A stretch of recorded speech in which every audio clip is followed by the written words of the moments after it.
Welcome to the Happy Black Woman Podcast, where we're on a mission to empower women to transform their lives through personal development and entrepreneurship. We bring you all the information, inspiration, and motivation you need to create a life of happiness, success, and freedom. Now, please welcome your host, the happy Black woman herself, Rosetta Thurman.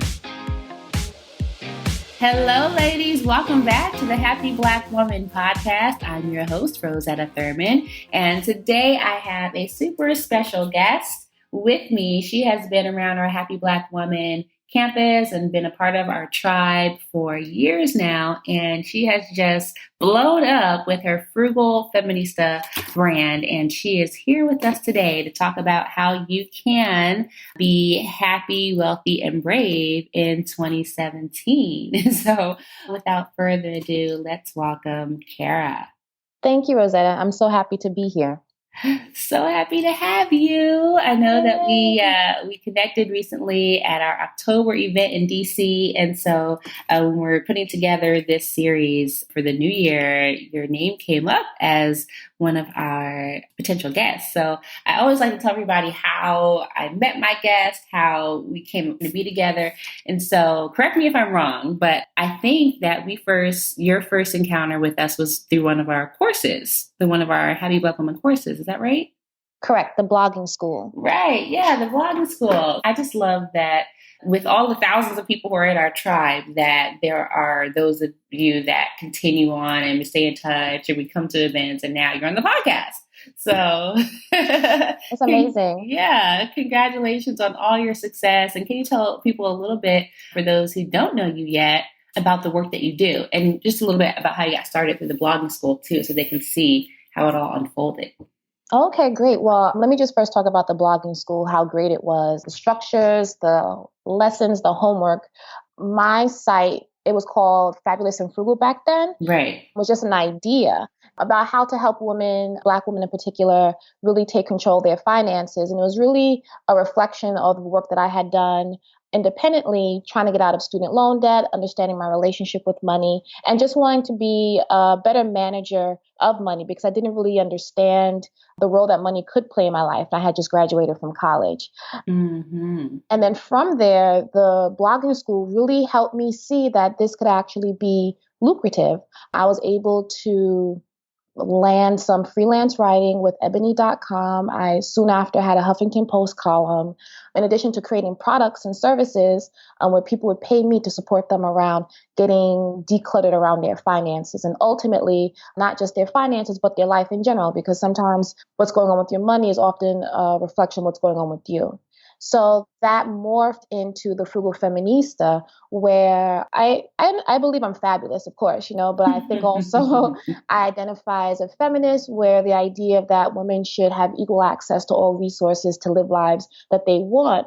And so the brand expanded to just talk about not just money, but topics that are specific to women from a perspective of feminism, where the byline of be happy, be wealthy, be brave, especially that brave part, is to live your truth. A lot of us end up languishing in the background, helping others live their lives, being so concerned about what other people think. And we're not brave enough to really say, listen, this is what I want. I need to be able to ask for what I want, say 100% of the time. Or if I haven't been in the process of doing that, maybe if I do it only 10% of the time, push myself to do it 12%, then 15%, and work your courage and bravery as a muscle. Mm-hmm. So the Frugal Feminista is really, if you want like the short version of it, it's a personal finance and lifestyle brand committed to helping Black women change their relationship with their money and themselves. Mm-hmm. And I think, we've been around for about 3 years now, doing a lot of great work, helping women really get through some of their money blocks, but also just their self-sabotage and blocks with themselves. Mm-hmm. Yeah, it's so amazing, Kara, how people think that it's about finances, it's about money, it's about saving, but it's about so much more than that. But you have to start there so that we can uncover those things.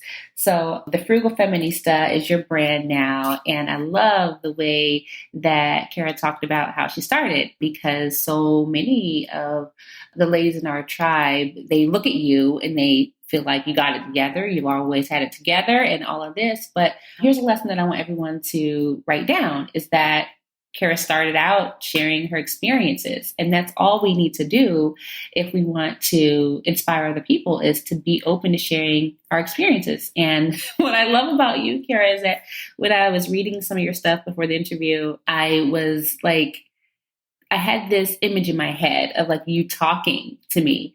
And I thought the frugal feminista is like that friend that maybe some of us have, but maybe not, who is really good with her money, but also she will, give you some life wisdom along the way about how you can stop mismanaging your money, but in a very loving way. It could be a friend, it could be an aunt, that you've had or have now, but you're that girlfriend who has got it, you've been through some stuff, but you got it together and you can tell us how to do the same thing.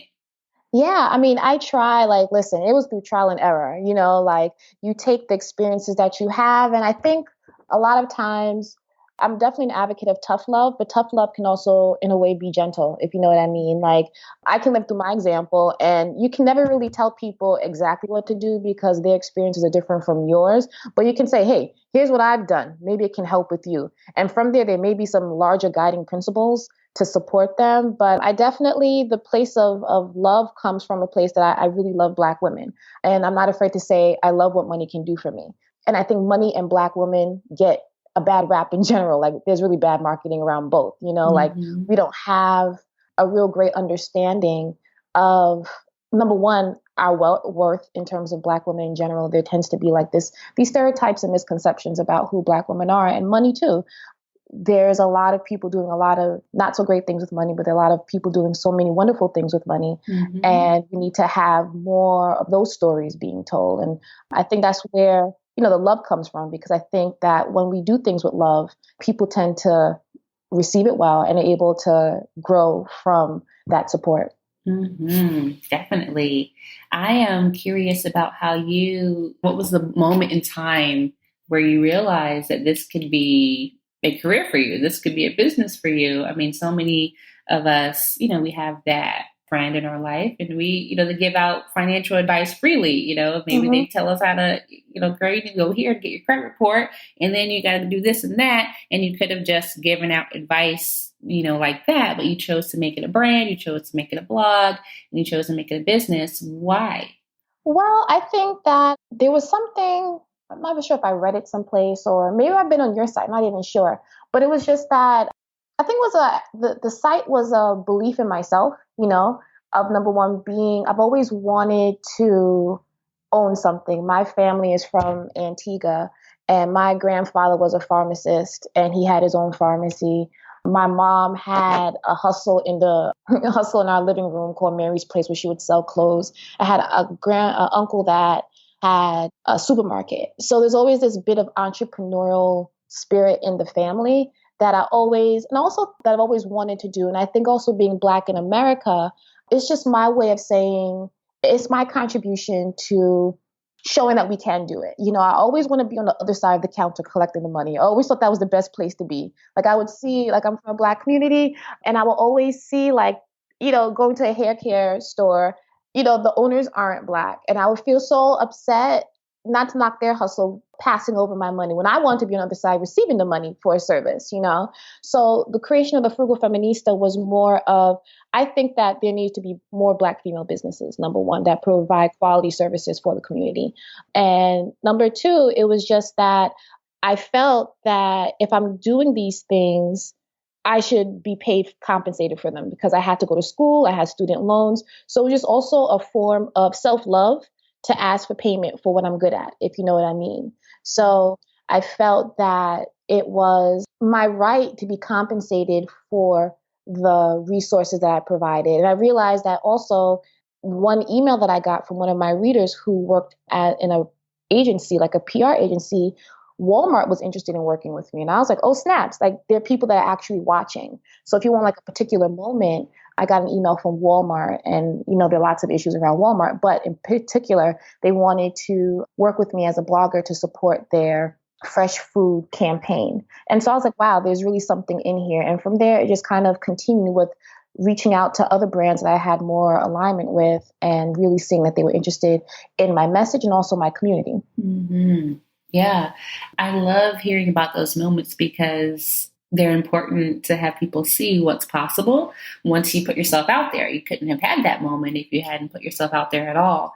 And it's really cool to see how we don't know where the interest is going to come from. But yeah, people are always watching, but they can't watch if you're not showing them anything, right? So Absolutely. yeah, I love that story. So tell us, we're going into 2017. What are, from your experience, from your expertise, what are some of the strategies that our ladies can get started with if they want to be happy, wealthy, and brave in the new year? What would you recommend as someone who's just getting started with this process of figuring out her money and having power around that? Wow, that's a really great question. I mean, they're the basics that I think we should never bypass. I think understanding you don't have to really have like an itemized budget, down to the penny. I really don't believe in that, especially if you're beginning and it's something that's not natural for you. I would say just kind of start with a budget rule of thumb of the 50-30-20 rule. And that means 50% of your income goes towards your needs, like, food, shelter, clothing, the basics. And then 30% goes to wants, where you can have entertainment, you can travel, you can have fun. And then 20% of your income goes towards saving and investing. And what you could do is, if you're more aggressive, you can begin to whittle down those numbers. So it could be 50, 20, 30, 20%, that 20% number being you put money towards the thing that you want to do. And then that 30% now is for savings, investing, and debt elimination. So I would say have a great idea of those budget rules of thumb. And then second is, I think, get organized. Like, you don't also have to have some big organization system. I started honestly with a box. You know what I mean? I put all of my mail in that one box, and then I set a date when I was going to go through my mail in order to make sure that I didn't have any late payments. Something else that you can do is you can automate your payments. One of the reasons that your credit drops is because you're not paying your bills on time. Mm-hmm. So if you pay your bills on time and you pay them in full every month, your credit score will go up. And you don't need to go to a credit repair agency to do that, because that's about 65% of your credit rating, paying your bills on time and in full. So don't waste your money to go to some credit repair agency you can do that for yourself. Just pay, that's like 65% of your score. I would also say, which is a larger piece that you talk a lot about in terms of mindset, Rosetta, is just you have to understand your why. You know what I mean? Sometimes people can't save because they don't have a larger picture of what they're saving towards. So I would say have a deep understanding of what the money is for. If you want to have a lifestyle of simplicity or travel or whatever it is that you wanted to do, then you have to look at each purchase as a purchase that's going to help you get closer towards that or further away from it. So if you want to say, for example, start a business and you're going to be the first investor, you have to think, if I go out this weekend and spend, $200 on, going out, buying an outfit to go out, the taxi ride, all the things that come with it, parking, is it really worth it if I say within 3 years, I want to be able to quit my job and work for myself? Now, you don't have to be it's not a zero-sum game, but you may want to say, listen, I go out 8 times a month. Maybe I can cut it down to 4 times and use the money that I use from the 4 times I'm not going towards my business. So you start doing a cost benefit analysis of things like that. So you can really both enjoy your money, but also put it towards the larger goal. So understanding your why I feel like super, super, super important. I know for me, my why is I don't really like people telling me what to do. That's just how I am. You know what I mean? Mm-hmm. Like I work in a field where I'm pretty autonomous. You definitely, of course, have to deal with clients. You have to deal with different types of people, but you can say, this is not a good fit. But if you're at a job and you know that you have that personality and you definitely have to deal with higher ups and bosses, but you're wasting your money doing things that don't help you get closer to your resignation day, then you're sabotaging yourself. So it's all those things I think that money and knowing your why can really be the best way to set off your new year. You know what I mean? In terms of getting closer to really having strong financial management, because the tactical stuff is easy, but it's the mindset that really you have to dig into. Yeah, it's the mindset that allows you to actually do the things that we need to do. And I love that when it comes to finance, any day can be your new year. You know, it doesn't have to be, well, because I didn't start my savings account on January 1st, I have to wait until next year. No, that's crazy. No. You can start anytime. And I love how you broke down the 50-30-20 rule, because it is a very simple way to understand like where, you know, your money should be going, and also prioritizing the savings part, which, you know, I hear there's a lot of different philosophies around saving. You know, pay yourself first, the first 10% goes to you, and then, you know, pay your bills, or there's calculations based on how much you earn and all that stuff. So I love this because it's very simple and it's percentage based. The other thing that I love that you said was about really getting clear on what the money is for, because there's a lot of things that are probably in that want category that are material wants for a lot of people, and they're not in alignment necessarily with the goals that people have. And so I think making that connection would totally like transform so many lives this year if you made that connection. Because when I ask people what they want, if it's in a financial context, you know, people might say material things. But when you look at, but really, what do you want for your life?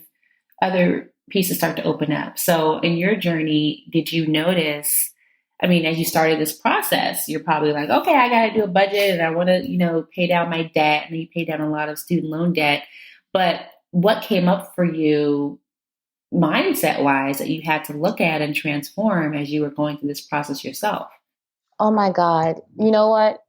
I had a lot of revelations. Just my relationship with money, and realizing that my relationship with money was a reflection of my mother's relationship with money. And at that time, my father had left, meant half, like, you know, the family's broken apart.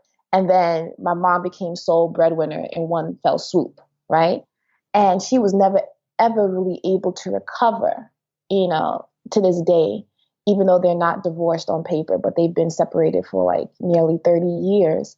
And what I learned as a little girl was that you can never trust men with money.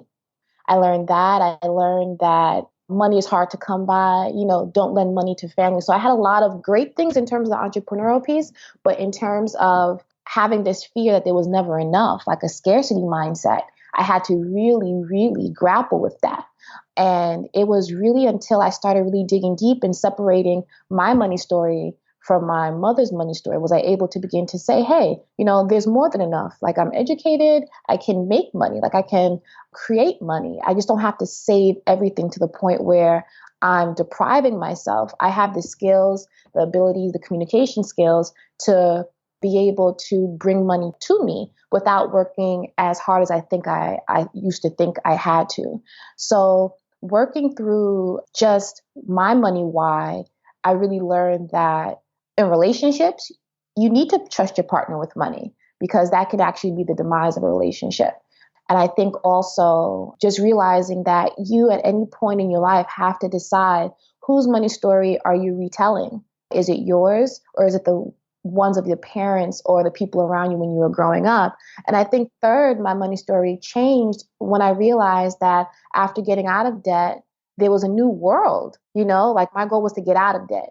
Now my goal as a businesswoman is to make more money. So the idea of saving is great, but then you have to move to the idea that you can only save so much. There's a cap on how much you save, but there's never a cap on how much you can earn.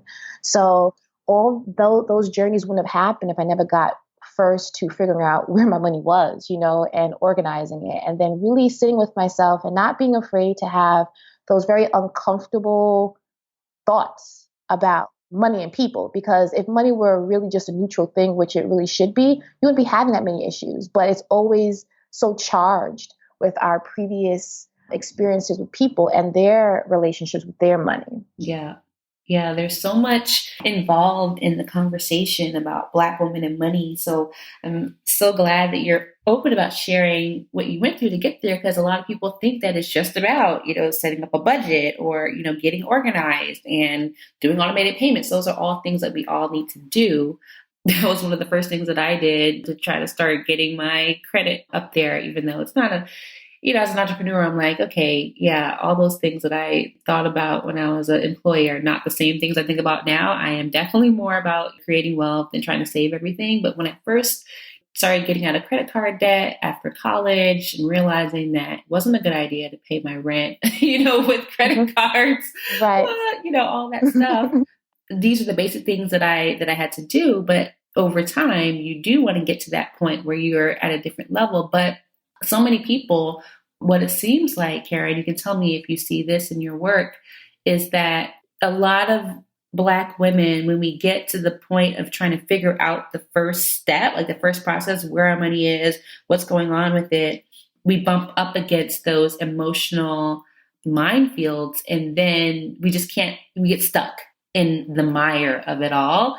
And then there's no way to progress to the next step. Have you noticed that with many of your clients? And it's like almost years of a Groundhog Day in that first step. Yeah, I mean, I've seen a lot of financial martyrdom, especially with the strong Black. I mean, I'm very much an advocate against the strong Black woman syndrome, because I think it completely takes away our personal power. I think I've noticed, for example, I sent out an email to women saying, listen, you want to achieve these financial goals. Let me help you. And I had women saying, yes, Kara, help me. Yes. I got like maybe 50 emails, like in like 20 minutes, when I sent out this call to change, this kind of call to transform. And then when I sent them, well, this is what coaching looks like with me, there was like radio silence for so many of them, So I'm saying, wait a second, you say that this is, I'm reading your diary, I'm in your thoughts when it comes to your finances. You tell me that you're in your car crying at night because you say you want to change your finances. But when I offer you a solution and I make it also very affordable, that, working with me, someone that's done it, someone that knows you, that's a Black woman that's been through these things, you're hesitant. And I push them to say, well, why exactly are you hesitant? And all these other things, well, I can't afford it. I said, well, let me explain something to you. Look at the larger picture. And if you invest whatever amount of money it is now in 15 to 20 years, or not even 15, 20, let's say even like a year or two from now, you would have accumulated so much more knowledge, so much more wealth, that this would have been an investment well spent, but they don't necessarily see it like that. And I think it's seeing the trees instead of the forest that I think I'm noticing with women. And I think it's a little bit of fear of investing in themselves and seeing that they are worth the investment. They may invest and find ways to help everyone else in their family at times, but they won't find money to help themselves. And I find that to be, I'm not a psychologist, but I read a lot about psychology, and they talk about secondary gains, right? Where, for example, instead of getting the thing that you want, which is financial freedom, you get, by being in debt or being upset or being anxious or being overwhelmed, you get attention and you get comfort from other people who are in the same boat. And that's a secondary gain, right? Yeah, totally. So rather than do the work to kind of get what you want, you're comfortable at least getting the comfort from someone else instead of really, you don't want it, but you're okay at least with that type of attention. So my work with Black women around money, like I said before, is really about helping them see, wait a second, you said you want this, right? So why don't you go after it? And if money is if the issue, then that's always going to be the issue. If you can't find the money and to invest in yourself, no one else will. So I think sometimes, and this is coming from a place of true love, is that in addition to having like a financial martyr complex for a lot of us, because that gets us the love in our community. Like, oh, I held it down without anything. I'm making $1 out of 15 cents. I think that's more applauded than Black women being millionaires in some ways, or really saying, no, I'm putting my foot down. I'm putting a financial boundary. I'm saying this amount of money is going to go towards me. I'm not going to bail out my family member who's been in this financial situation for years. I'm not going to put my family at financial risk to save another family member. I think that's very taboo in our community. Yeah. Honestly. Definitely. I mean, there's so much here for us to unpack. And I mean, we definitely could like sit here for 3 days uncovering it all. That's why I love that your blog exists, because, you know, you get to tackle these pieces in different ways. But I love pretty much, I think, when it comes to any goal, I mean, finances is just one example of how we self-sabotage in our lives as Black women. But what I love is that now, you know, we get to redefine what being a strong Black woman is all about. And what it has been about sacrifice, and it's been about proving how you can survive against the odds. And that has been inherited. And what needs to happen is that knowing that the situations that our ancestors were in and our parents were in, they required that sense of survival and sacrifice. But now we're in a different time. We have everything at our disposal. We have even the poorest community. You can go to a library and use the internet. Like we have so many opportunities now that we didn't have before, and yet we're still holding on to that way of living. And so I think it's up to people like you and me to really wake people up and say, this is not how it has to be. And so I love that 2017 could be the year that you redefine what strong is. Is it strong to struggle, or is it strong to really save for what you want so you can be an example? What is strong? Right. That's awesome. Absolutely. I think what happens is that we never really question the narrative. Like for slaves, like for our ancestors, of course, that was, you know, they had to adapt. Yeah. But now that the environment is different, it's maladaptive now. Now it's to your detriment. You know, that was for their survival and for their longevity, and they used it well. But now we have to really rethink and understand that we have to create our own new strategies that make sense for us in this time. Yeah. Yeah. What I also admire about you, Kara, is that you're really upfront about the fact that you're a feminist. And for those of you who are listening to the podcast, you know by now that I'm a feminist also. And there's one quote that really riles people up every time I post it on Facebook. So I can just keep posting it and keep getting people riled up. And it's a nice nin.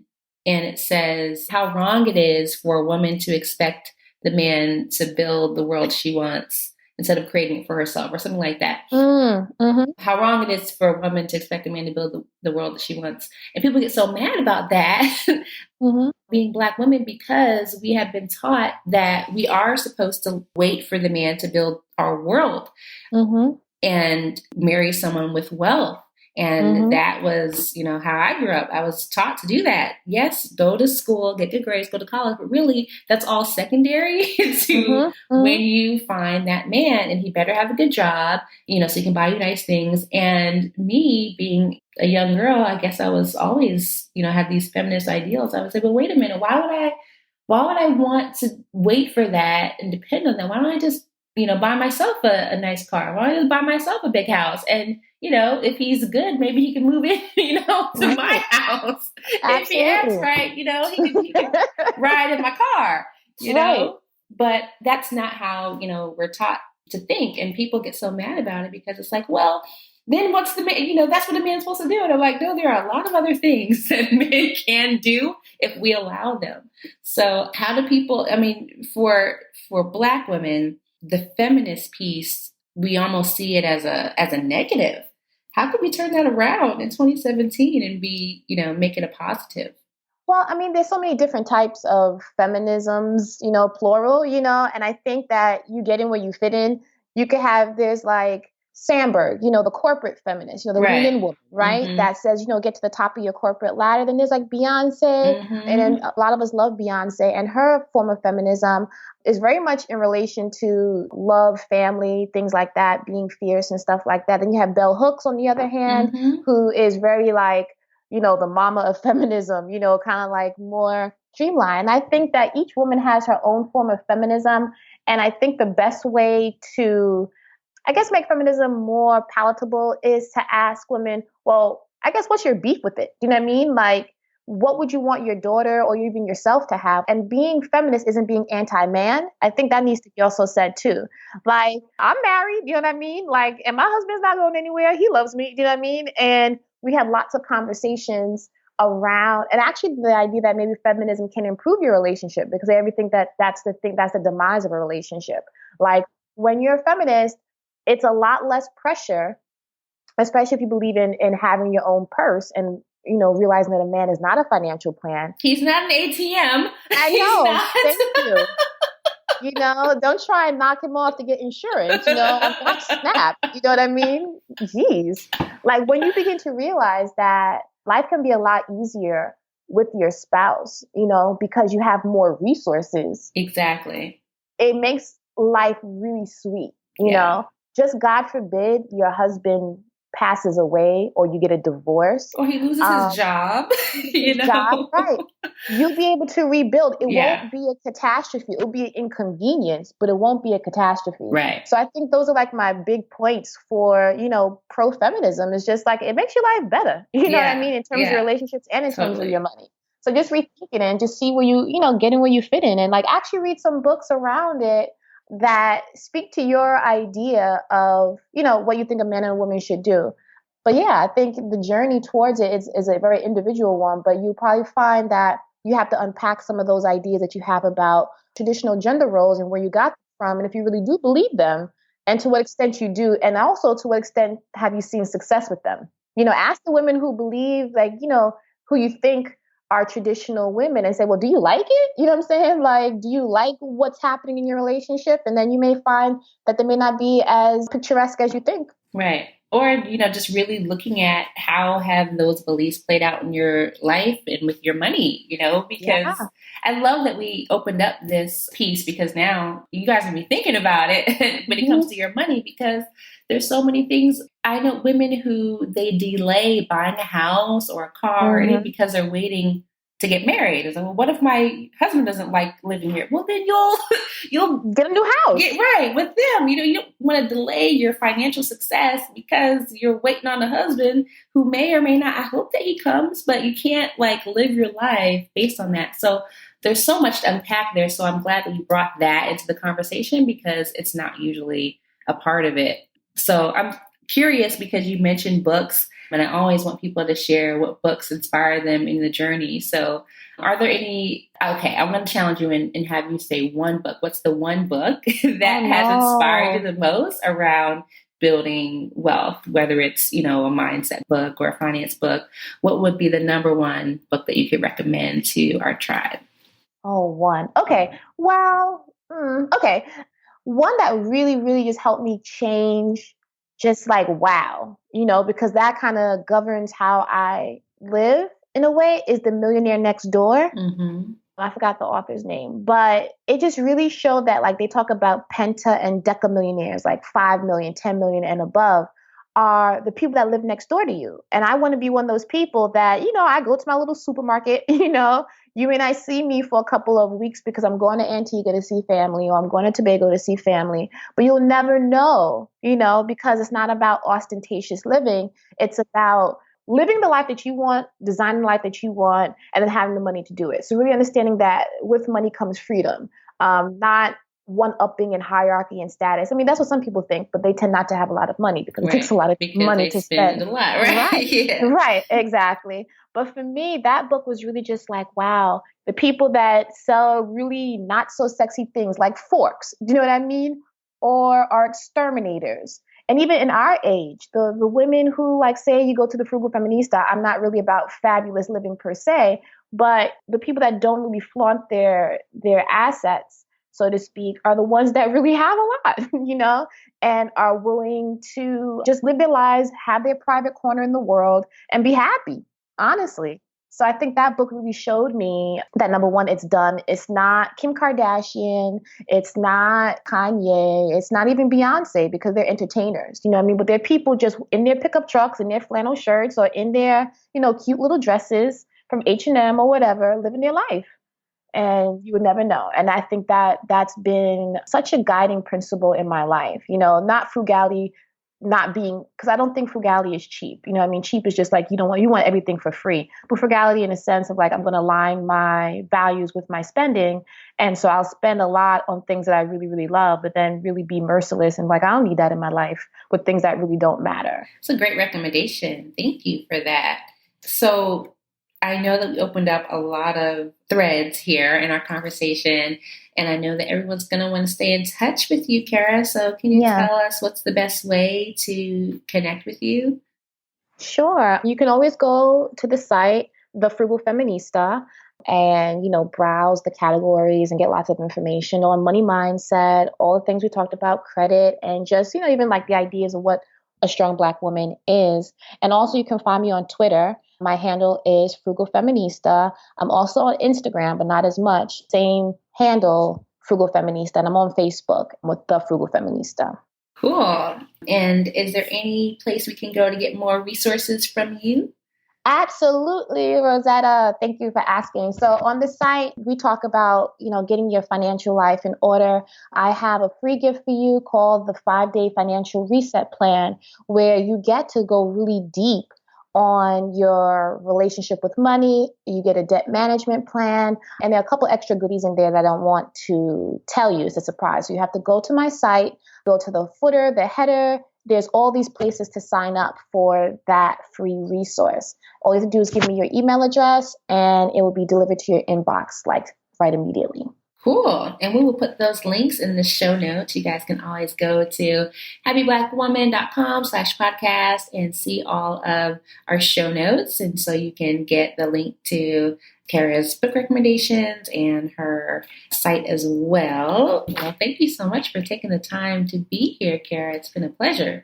Absolutely, Rosetta. It's been a pleasure. I'm a huge fan. Oh, that's so great. Thank you for being so open with your experience and your resources. And make sure everyone goes to Frugal Feminista to check more out from Kara. All right. Well, ladies, that is a wrap. I can't wait to see you on the next episode. If you have not made it a point to listen to all of our previous episodes, it's time for you to start binge listening to all the ladies who have shared their knowledge for you freely and generously on our podcast. If you haven't subscribed, you want to subscribe on iTunes so that you can be notified for all the new episodes. And make sure you stay close to happyblackwoman.com so you can meet all of our Happy Black Woman tribe in person at an event very, very soon.